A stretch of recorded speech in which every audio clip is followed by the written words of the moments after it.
Magandang araw po sa inyo lahat, sa mga nagpapakalat sa TikTok ng merong masamang balita kay former President Duterte. Hindi po yun totoo. He is alive and kicking at binabati kayo.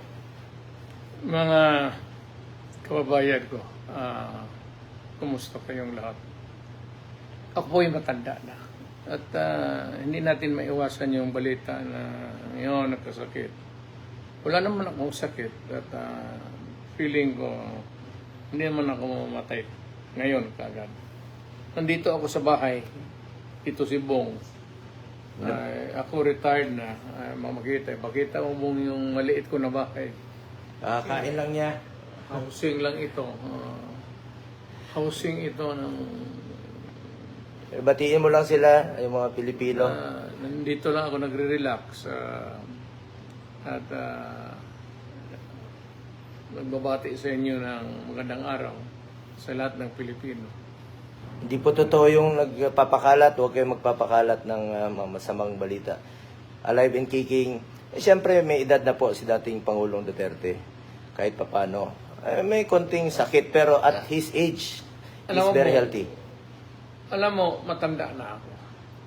Nagsilbi na ako sa inyo ng pinakamatagal. Mayor, ilang taon, presidente.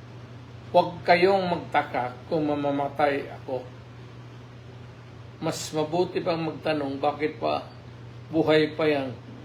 Bakit tayo na magpahinga, matanda na? Yun pa ang tanong yun. Pero kung sabi mo, balitaan ninyo, may chismis, mamatay ako.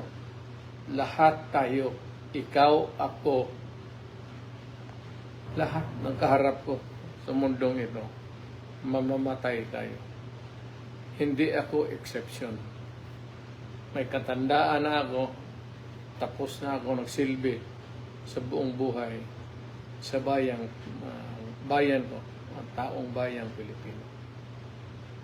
Salamat po sa tulong ninyo at inyong pagbigay ng pangpalakas ng loob sa yung kanang paraon. Kaya kung nakaya na nilabanan ko lahat.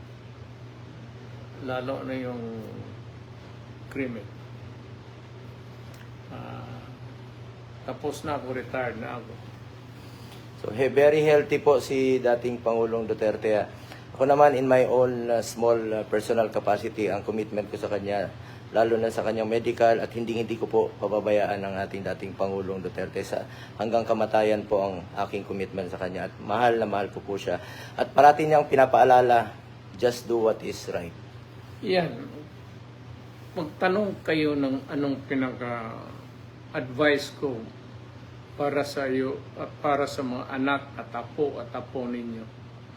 Isa lang. Gawin mo lang kung ano yung tama. Hindi nung kailangan pag-usapan eh. Alam mo dito, pati dito, kung ano ang tama o mali. Gawin mo lang yung tama. So, sa mga nagpapakalat, let's pray for former President Duterte. Okay po siya, oh. Mayor, kamao.